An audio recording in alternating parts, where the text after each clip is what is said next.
The Lord be with you. And with your spirit. A reading from the Holy Gospel according to St. Matthew. Glory to you, O Lord. When Jesus heard of the death of John the Baptist, he withdrew in a boat to a deserted place by himself. The crowds heard of this and followed him on foot from their towns. When he disembarked and saw the vast crowd, his heart was moved with pity for them, and he cured their sick. When it was evening, the disciples approached him and said, "This is a deserted place, and it is already late. Dismiss the crowds so that they can go to the villages and buy food for themselves." Jesus said to them, "There is no need for them to go away. Give them some food yourselves." But they said to him, 5 loaves and 2 fish are all we have here." Then he said, "Bring them here to me." And he ordered the crowds to sit down on the grass. Taking the 5 loaves and the 2 fish, and looking up to heaven, he said a blessing, broke the loaves, and gave them to the disciples, who in turn gave them to the crowds. They all ate and were satisfied, and they picked up the fragments left over, bigger baskets full.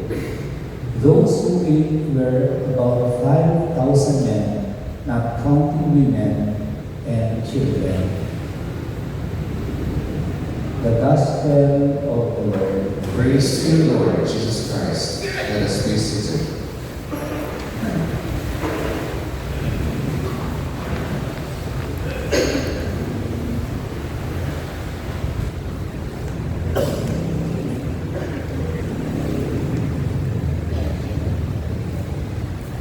Pag-ibig po ang ating mga katabinan, it's a beautiful Sunday, be happy.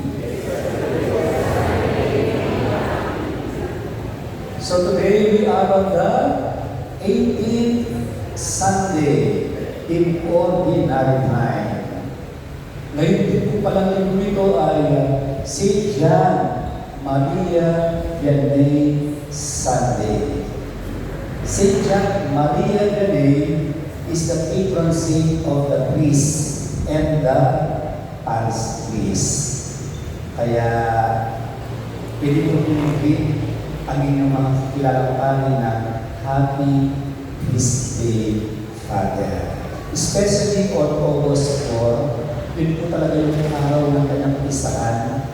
Pag-i-greet po ninyo kami inyong mga pari na Happy Liturgy Day or Happy Feast Day.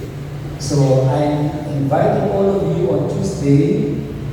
We have Mass at 6 o'clock in the morning in honor to St. John Maria Vianney. Kaya yung po mga available, meron po tayong celebration dito po mismo sa ating parokya. Ang bilis po ng mga araw ng August 2 na tayo ngayon. Wala po ba yung nagkakandaan 2 months ago? June 1, nang winelcome po niya ako dito sa ating parokya. So, 2 months na pala po dito sa ating parokya. Wala po bang congratulations dyan?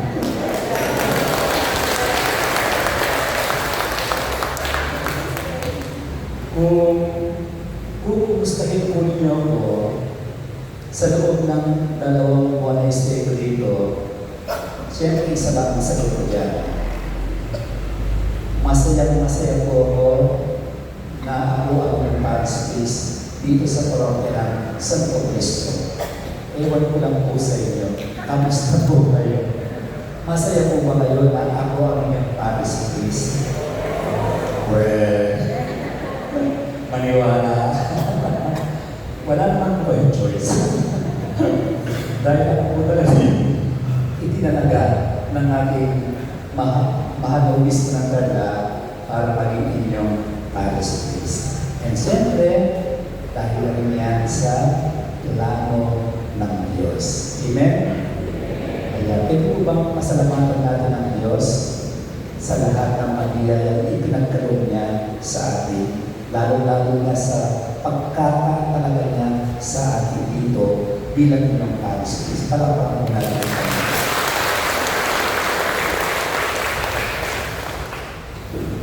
The theme of my reflection is from selfish hearts into generous hearts. Mula sa pagiging kasarili na palitan ng puso mapagbigay. Our gospel today talks about the feeding of 5,000 men. Take note po 5,000 kalalakihan. Plus, mga kababaihan. Plus, mga bata. Plus, yung mga matanda na sumama sa ating Panginoon. Kumbaga, talagang libo-libo ang sumunod kay Jesus. At libo-libo ang pinangkan ni Jesus sa pamagitan lamang ng ilang tinapay po? 5 tinapay at 2 isda. And mind you, hindi lang sila basta nakakain, sila pa ay nabusog. Nabusog ako, kahit hindi pa ako nag-breakfast. At ito, sumobra pa yung kanilang pagkain ng 12 baskets. Talagang malaking milagro ang ginawa ni Jesus. Meron pong Bible commentators na meron 2 opinions regarding our gospel today. Yung unang opinion, gusto ko po i-share sa inyo. Sabi ng isang grupo ng Bible commentators, literally, totoong nangyari ang milagro ito. Totoong pinagkain ni Jesus ang libo-libo katao sa pamagitan lamang ng 5 tinapay at 2 isda. At totoong nabusog ang mga tao at sumobra, lumagis pa ng 12 baskets ang pagkain. Gusto daw pong i-portray dito that Jesus is the miracle worker. And that Jesus is the compassionate God. Si Jesus ay totoong gumagawa ng mga milagro, kababalaghan. At siya po ay Diyos na mahabagin. Yung second opinion, mas exciting po ito. Gusto ko rin pong i-share sa inyo. According to the other group of Bible commentators, ganito daw po ang nangyari. Di po ba kapag naglalakbay tayo ng malayong lugar, ano po yung madalas natin ginagawa? Nagtataon muna tayo. Kasi alam natin, baka on the way, baka gutumin tayo. Kaya kapag gutom tayo, meron tayong baon. O kaya kung alam natin, gagabihin tayo sa ating travel, magbabaon tayo. Kasi hindi tayo sigurado kung meron bang mga open pa na restaurants o tindahan. Ganyan daw po ang nangyari. libo-libong tao na sumama kay Jesus, alam nila na malayo ang kanilang lalakbay, wala pang sasakyan noon. At siyempre, yung mga restaurants, mga kantin, mga eatery, no? Wala pang mga ganyan. So, kailangan nila magbaon para meron silang kakainin kapag sila'y nagutom. Kaya lang, heto na, nang sumapit daw ang dating hapon, sila'y kakain na. Ayaw nilang inabas yung kanilang baon. Kasi heto naman yung kanilang iniisip. Baka yung kanilang kasama, katabi, walang baon, hihingi sila ng pagkain sa kanila. Baka mag-uubusan sila. Kaya instead na ilabas ang kanilang baon, mas pinili pa nilang maging selfish na lamang, maging marakaw. Hindi nila inilabas ang kanilang mga baon. Walang may tatago ang tao sa Diyos. Alam ng Diyos kung ano ang nasa isip at puso ng tao. Alam ng Diyos na yung mga sumama sa Kanya ay mga mararang, makasarili. Kaya siya mismo ang naging uwaran ng pagbibigayan. Kinuha niya ang 5 tinapay at 2 isda na baon ng mga alagad. Nagpasalamat sa Diyos, siya mismo pinagpira-piraso ang mga tinapay kasama ang mga alagad, ibinahagi sa lahat ng mga tao na nandoon. Nasaksiyan po lahat ng mga tao yung ginagawa ni Jesus. At tila bagang nakonsensya sila. Tila bagang nasabi nila sa kanilang sarili, si Jesus na nga ang nagtuturo sa atin. Si Jesus na nga ang nagpapagaling sa atin.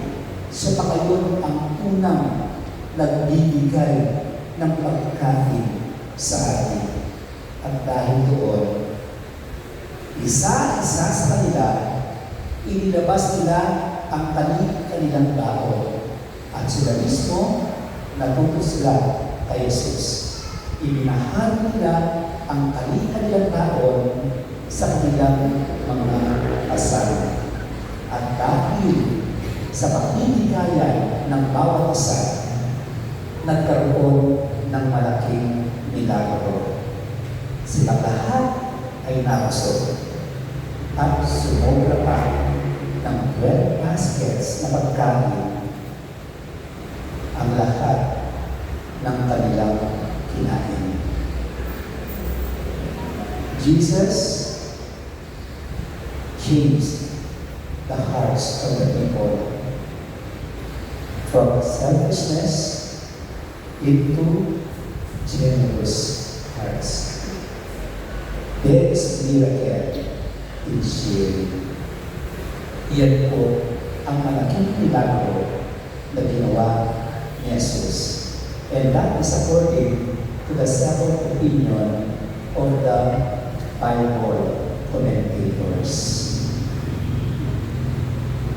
Marahil itatanong niyo ba yun sa akin, Father, alin po ba sa dalawang opinions ang tama? Para sa akin, mas mahalaga po yung mensahe ng dalawang opinions. That Jesus is very sensitive to the need of others. Ang ganda po ng ating response sa Diyosa. Sabi dito, the hand of the Lord feeds us. He answers all our needs. Lahat tayo ay may pangangailangan. Sino ang magtutulong dito? Walang iba, hindi ang Diyos. si Jesus. Lahat tayo, may kanya-kanyang pangangailangan. Kahit mayaman ka, meron ka pa rin pangangailangan. Pari ka, meron ka pa rin pangangailangan. Pansin ko si Kuya Roy, fresh from Canada. Inumin mo na ba lahat ng kanindyan dalawa sa Pilipinas?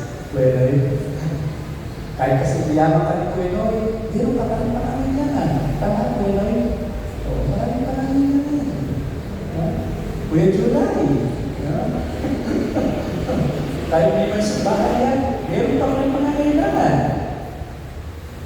Alam ko, hindi nyo man minamarites sa akin ang inyong buhay, meron pa rin yung pangangailangan. Sino ang magpupuno ng aking pangangailangan? Walang iba, kundi ang Diyos. Jesus fits all our needs. Jesus is our great provider. Amen? Lahat po naman naniniwala, palakpan nga po natin ang Panginoon. Nabanggit ko lang ngayon na napakasensitibo ni Jesus sa pangangailangan ng iba. Lalo-lalo na yung mga nagugutom. No? Hindi lang niya pinapagaling ang iba't ibang karamdaman. Hindi lang siya nagtuturo. Hindi lang siya nagpapanais ng mga demonyo. Hindi lang siya nagpapagaling ng mga kertongin. Binubusog niya ang mga nagugutom. Pinaiinom niya ang mga nagugutom. Next Sunday po pala, isita po natin yung mga special children ng St. Joseph. Mag-attend po sila ng 8 o'clock in the morning, Holy Mass. After po ng Mass natin ng 8 a.m., dahil wala na po ang schedule noon, magpapapag-feeling po tayo sa kanila dito sa ating parokya. May pwede ko rin po sa inyo yung mga batang ito. Before pandemic pa po, once a month, hanggang ngayon, nagpupunta na po ako, nag-visit na po ako sa St. Joseph Home for Special Children. Minsan, kasama ko yung mga kaibigan ko, minsan kasama ko yung pamilya ko, lalo-lalo na kapag may birthday celebration sa ating pamilya. At kayo din po kapag December. Imagine, ilang years ko na rin kong ginagawa yung pagbisita sa kanila. To the point na once a year, kapag birthday ko, nagpapa-charity concert ako.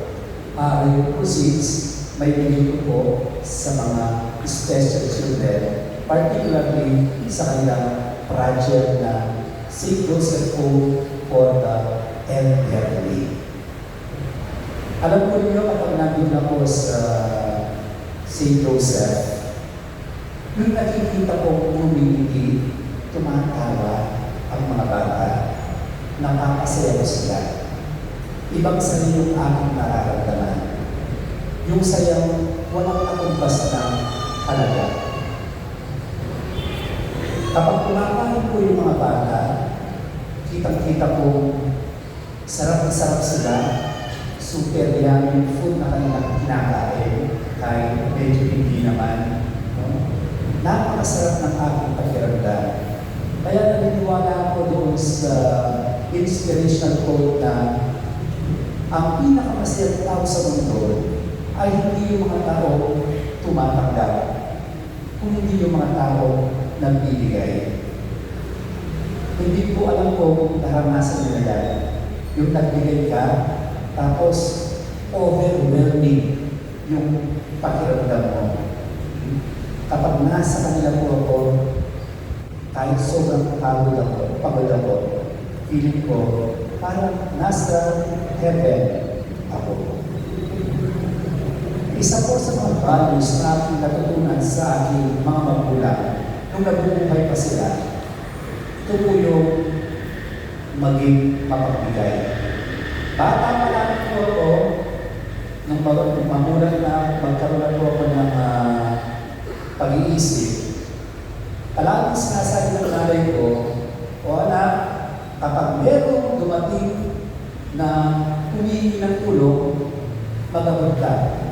kahit ano.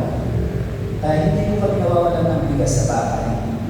Hindi po kami nawawalan ng mga dilata sa bahay. Lalo-lalo na sa Pinas at saka AS. Kasi sino din na kapag meron na malimos, hindi ko man nabigyan ng pera, at least hindi sila bokya. Merong bigas silang matatanggap, merong dilata silang matatanggap. So yung value na to, dinala ko ito.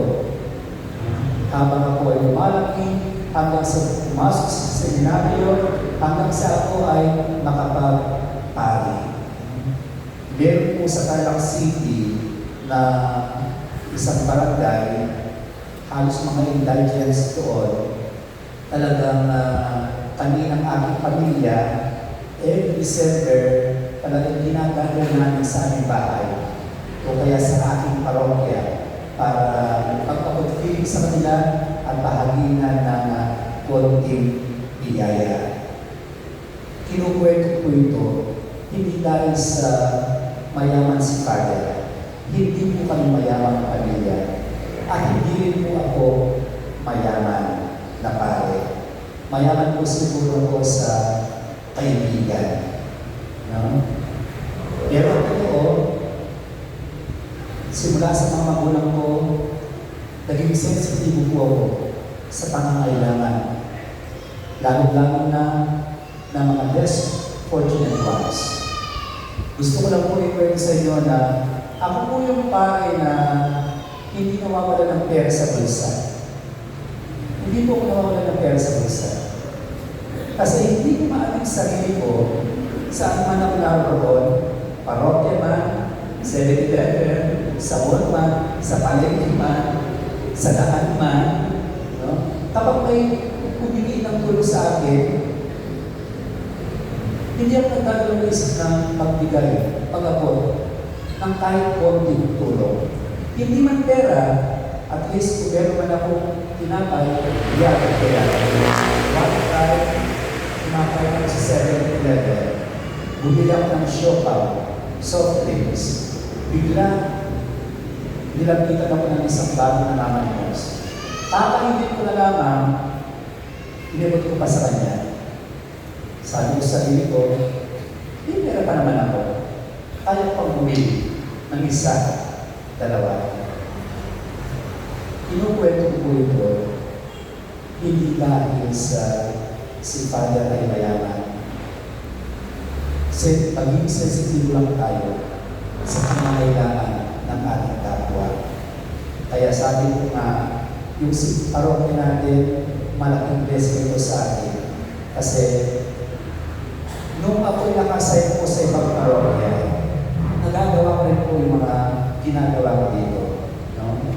Katulad po sa ibang parokya pinanggalingan ko, naka-open po ang simbahan para sa mga gusto humingi ng tulong, especially kapag Sunday. Sinasabihan ko nga yung mga kasama ko na may mga bigas tayo dyan. Kapag may humingi ng tulong, magagot kayo kung wala ako. Huwag mong hayang umalis ang isang beggar o namamanmos ng walang bitbit. Ang biyaya ay pinakasa. Pinakasa, pasa, pasa, pasa. Kasi lahat ng mga blessings na tinatanggap natin, lahat ng yan ay galing sa Diyos. Paano natin ibabalik bilang pasalamat sa Diyos lahat ng mga blessings na pinagkakaroon niya sa atin? Share to others. Be a blessing to others. Kahit mahirap ka, simpleng tao ka, meron kang kakayahang magbigay. Kanina po, sa mga higit na nangangailangan kaysa sa atin. At the end of the day, it's not the gift that counts. It's the thought that counts. Madalas natin narinig yung kapag nagbigay ka, Ngunit walang baban sa'yo. Siksik, liglig, umaapaw ng biyaya. Pero alam ko ninyo, hindi yung material na blessing ang hinihintay ko. Ang hinihintay ko, yung spiritual na blessing from above. Tandaan mo natin, yung biyaya mula sa langit na nagtimpala para sa lahat ng kabutihan ginagawa natin, yan ay walang kumbas na halaga. Kapag gumagawa tayo ng kabutihan sa kapwa, nag-iipok tayo ng kayamanan sa langit. Kapag gumagawa tayo ng kabutihan sa ating kapwa, lalo-lalo sa mga higit na nangangailangan, nagpapadala daw tayo ng materyales sa langit para yan ang ating maging tahanan balang araw. Para sa ating balang araw, kung anumang biyaya, bagay na meron tayo, maiiwan lahat yan sa lupa. Pagharap natin sa Diyos, hindi itatanong kung gaano karami ang may nating pera, kayamanan dito sa lupa. Hindi itatanong kung gaano karami ang iyong malugarang sakyan at malapalasyong bahay dito sa lupa. Ang itatanong ng Diyos ay, ilan ba ang iyong natulungan sa lupa? Ilang mahihirap at nangangailangan ang ginawa mo ng kabutihan sa lupa. Pagdating sa generosity, 2 months pa lang po ako, pero wala po akong masabi sa inyo. No? Yung mga parishioners ko dito, palaging bukas pala sa pagsuporta, lalo-lalo na sa ating parokya. Hindi lang. Diyos ang unang nagbigay sa atin. Nawa lahat tayo matuto sa Kanya. Patuloy tayo magbigay ng magbigay. Pasa lahat ng biyaya na meron tayo. Sapagkat ang Diyos ay matinig, mapagbigay at mahabagin sa lahat ng mga nangangailangan. Amen.